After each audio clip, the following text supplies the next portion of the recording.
Yeah, man. What's happening, man? What's good, YouTube? I just wanted to come and touch base, man, and throw up this little video because I've been hearing a lot about the Monique situation on the Breakfast Club, and it's a very interesting set of circumstances. Basically, the reason I wanted to do something on it is to kind of try to give my thoughts and explain how I felt about Monique being so upset with Charlamagne. I think a lot of it has to do with her being disappointed in Charlamagne, because she was saying a lot that had to do with how she met him earlier, well, in a previous encounter before the Donkey of the Day took place, and she goes and refers back to that so many times. You could tell that really disturbed her. I also think that she's taking Donkey of the Day a little too serious. Donkey of the Day, like Charlamagne explained in the interview, it happens every day. Somebody's Donkey of the Day 5 days a week. So it's like anytime you're in the headlines for something that he deems as donkey worthy, you're gonna be Donkey of the Day. I mean, as long as there's not someone that toppled you. And with her situation, her being such a famous person, she took that. A lot of times it'll be somebody that you never heard of, just a regular person, maybe doing somewhere stupid in Florida or the Bronx. But on particular days, there'll be someone that's famous. And she happened to get that because he felt like she went out of her way to try to go against Netflix and have people take a stand and boycott them for something that he didn't feel like was true, like the gender and color bias.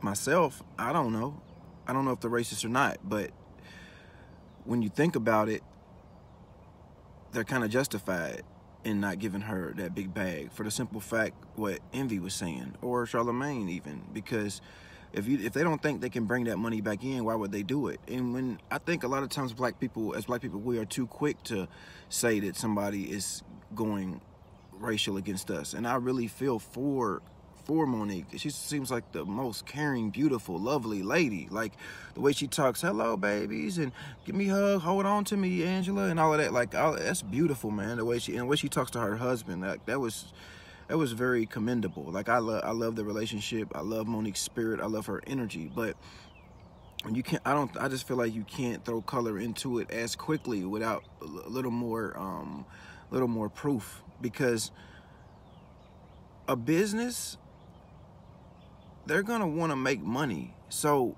I don't understand why they would, because she's a black woman. Because I mean, they've given out multi-million-dollar deals to other comedians, black comedians. Now there hasn't been one for a black woman so far, apparently. But why would a business not want to make money, even if it's with whoever? It's for somebody that's freaking got green flesh. I don't know, but I don't think they would discriminate against her because of that. I think that if they felt like she could bring that money back in, they would have definitely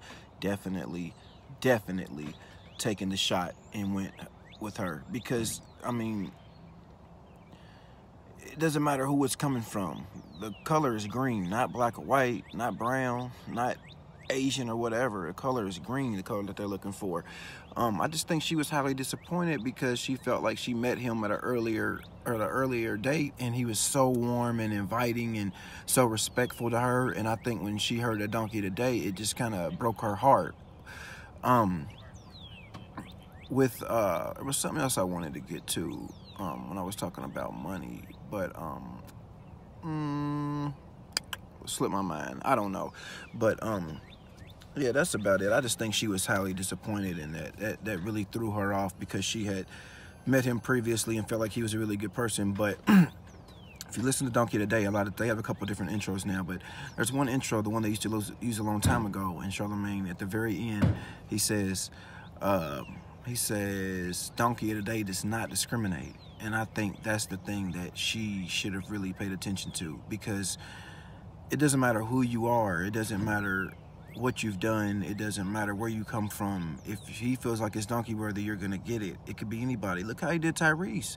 Tyrese and his boys, they used to talk about their group chat and all of that, and he didn't discriminate whenever Tyrese went back, did the silly stuff he did and got Donkey of the Day. So I mean, you can't. It's like people love someone and they're all for it until it happens to till something happens to them, to their donkey of the day, or to their the things that they do. See, I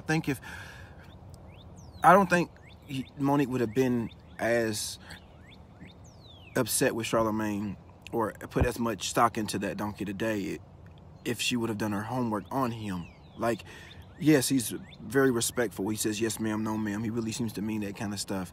But if she would have seen how he'd been rocking forever and that he's giving donkey of the day to whoever, that's just his character, I don't think she would have been as upset, or I don't think maybe she wouldn't have been so high or so low on him, kind of even keel. You know what I mean? Because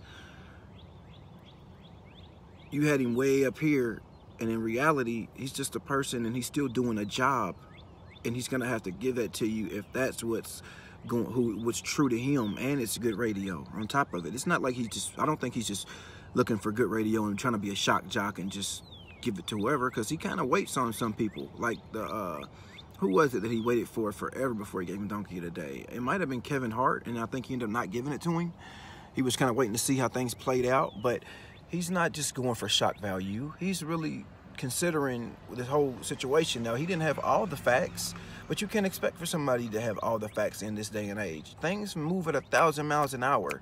If you ain't on top of a story, just like in this video here, if people don't, I should have got it up a couple days back, but I was trying to make it a lot more professional. I was going to do it in my studio, and I didn't, but that's neither here nor there. But if I would have got this video out quicker, it would have had a lot of views. That's just the way things are these days. One day you here, one day you gone.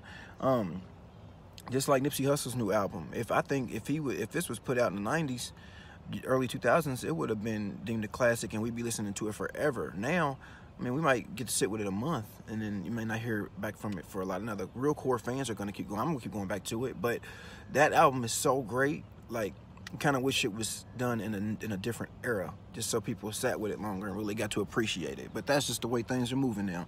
It's just things are 1,000 miles an hour.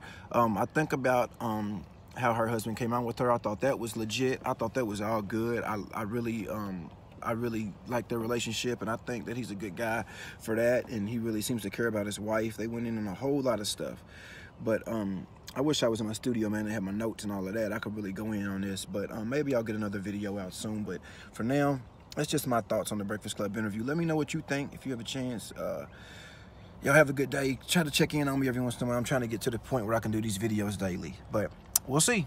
Y'all have a good day, man. Peace.